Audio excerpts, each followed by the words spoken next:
in particular, let's talk about the Sicario. Mm-hmm. I think the massive issues that I see with their bows is draw length options. Yeah, so it is kind of weird how it maxes only at 30 inches. Yes, on the Sicario is a 24 and a half to 30 inch bow, right? The Mach 33 goes to 31. 31. So your long draw guys don't really got a lot of options. Right. Mach 35. That goes to 33. I don't know what the new FDS cam. Yeah. Let's look. I mean, I believe it's 32. If you're dragging knuckles or putting hands in cargo pockets on a regular basis, then you can shoot the Mach 35, because that's what Kendrick was so excited about.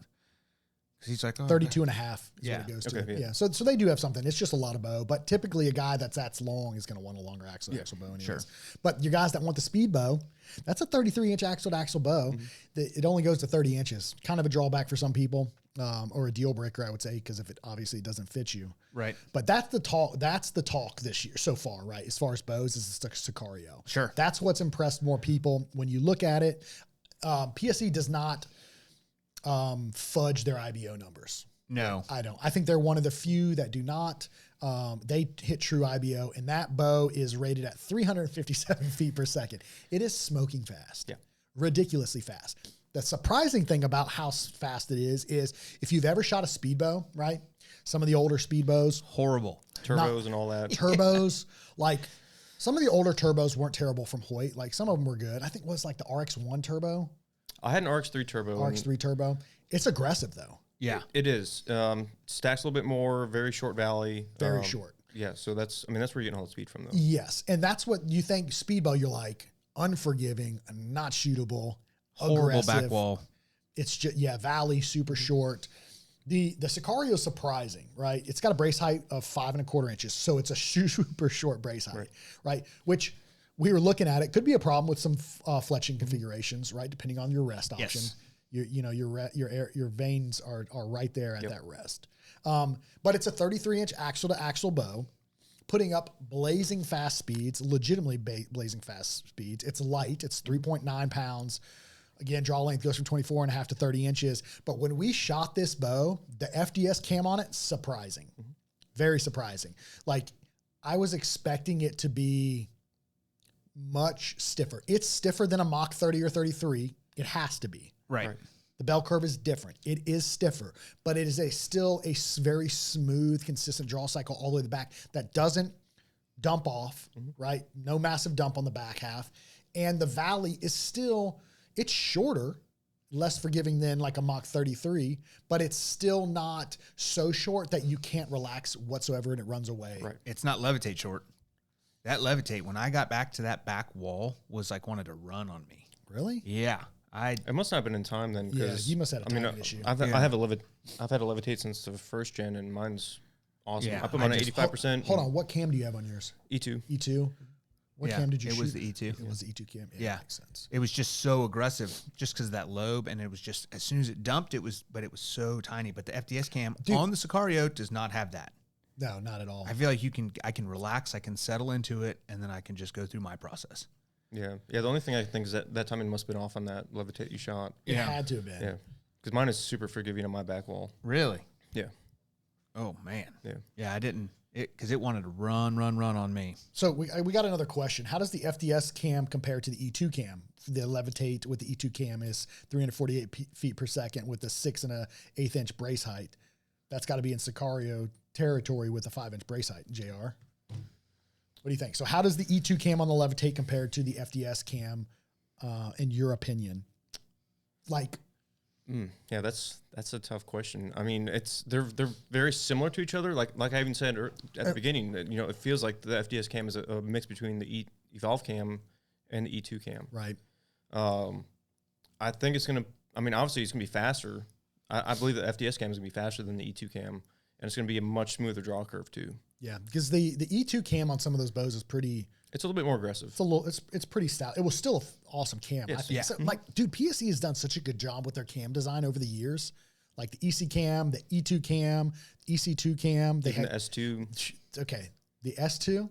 That was like a little the bit short stiffer. draws, guys. Yeah. Like Dude, that thing was fast. It was fast. Yes. I mean, that's how you get the speed out of the short draw guys. Yeah, but it was definitely one of their more aggressive cams. Yeah, I actually kind of missed that. So I had a Mach 34. Oh yeah.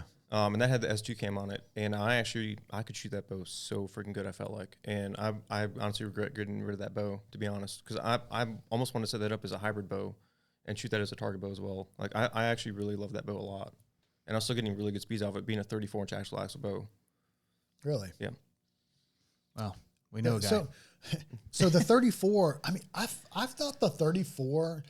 So one of the things that I've noticed when they went from like the Levitate and the Mach 34 to the Mach series, and we're talking about the Mach 30 and Mach 33 and Mach 35, the way they redesigned that riser, I feel like the Mach series is a much easier bow to shoot than those. It is. Like it's as far as like hand torque and stuff, it wasn't nearly as bad as like the Levitate Mach 34. I struggled to shoot those bows.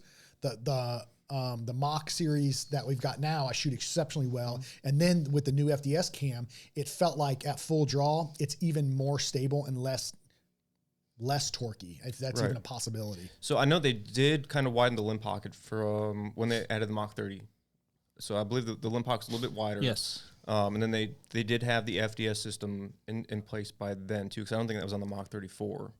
If I remember right, I don't think they had the full draw stability in the Mach 34. No, I don't think they did either. So I think that's what's making the biggest difference is widening the limb pocket and then also widening that or the cable track and everything too. So I think that is what's making it more stable, more forgiving feeling. Whatever it is, it made a massive difference. Yeah. Massive difference. And you're still getting speed out of it. Mm-hmm. Oh yeah, crazy. Which is insane. Yeah. So when me and JR did some testing on the Sicario, and we shot this bow back whenever Mr. Tom, the CEO, came. He let us shoot the bow at 58 pounds, right? Yep. Incredibly impressive. Yep. We were like, this is going to be a real problem.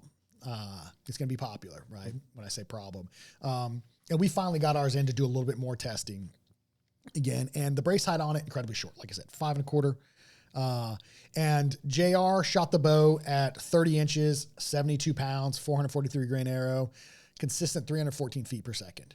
Dude, that's cruising. You're going to have to shoot a heavy arrow out. You have to out of that bow. Like if you're like us and you want that bow to shoot like mid 280s for like a hunting rig specifically, right?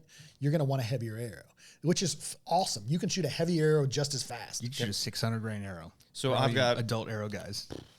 I've got my F&J Maxes. They're 550 grains. I have not shot one of those through yet, which I need to do that. Yeah, to see what speed we're getting. I agree. I think you definitely need to shoot it just to get an idea, because that thing is smoking fast. Yeah. And so I got some like FAQs, right? Some frequently asked questions about some of these bows. And, one of them being, is the PSE Sicario too aggressive for everyday hunting? No. I can tell you right now, no. No, not at all, right? No. For nobody. Yeah. I don't think so. Dude, and even if you get the bow in 60 pounds or 50 pounds, that bow is still that's going to be such a great option that somebody with shorter draw lengths that still want to run, get the speeds out of a bow, maybe a little bit heavier arrow, that bow is going to check that box. Yep. My concern though with it is, like we've talked about, because we haven't had a chance to take it out to distance and shoot it. Obviously, it's not going to perform, in my opinion, like your Mach 33 with that greater brace height, right? Because you've got the greater brace height, static brace height, and then you've got that increased full draw stability. That bow is going to be more forgiving, more shootable, more accurate out to distance, based solely off the specs. Right. And I feel like that's going to be more catered towards the average bow hunter. Just your average Joe, between the Sicario and the Mach 33. Yes, yeah. Yeah. That I do believe for the average bow hunter, it will be a little bit more difficult to shoot that Sicario. I do too. But when you compare it to a typical speed bow, it's going to be much easier to shoot. Much easier to shoot. Like I don't even think it'll be comparable. Right. No, it's not. It's not even in the same league as an average speed bow. Right. Draw force, the ability to repeatedly shoot that bow, just to be consistent with it, is there. Yeah. You know what I mean? You can draw this thing repetitively on a daily basis to get those reps in, to make sure that you're doing your part. But with, like a traditional speed bow, it's just like, oh my gosh. Yeah. Because you had the Z1S. Yeah. Dude, I almost blew your bow up. Yeah. Remember? It ripped the release out. No, I got to the back wall. And it wanted to run. And it wanted to run. Dude, Yeah. that was an aggressive bow. Yeah, it's fast. Yes, it's it was fast. But dude, right there, I mean, if you don't shoot a bow a lot, I'm not a speedbow guy. Like, and I drew that thing back and that thing ran away, buddy. Yep. I was like, oh, Brian, a new bow. Damn it. Yeah. Well, it was just, that was, you know, I went down I want to shoot a heavy arrow fast Right. path, you know, and you and I are built kind of the same. You're just a little bit bigger than me, but speed is hard to come by at 28.5 inches of draw. Can be, yeah. You know what I mean? Yeah. Unless you are, you're changing strings, you're twisting strings, I think we do our due diligence, you know, with our physical fitness and able to draw 80 pounds. Yeah. And I would also say that the speeds that we're after are not necessary for a bow. I don't think they are.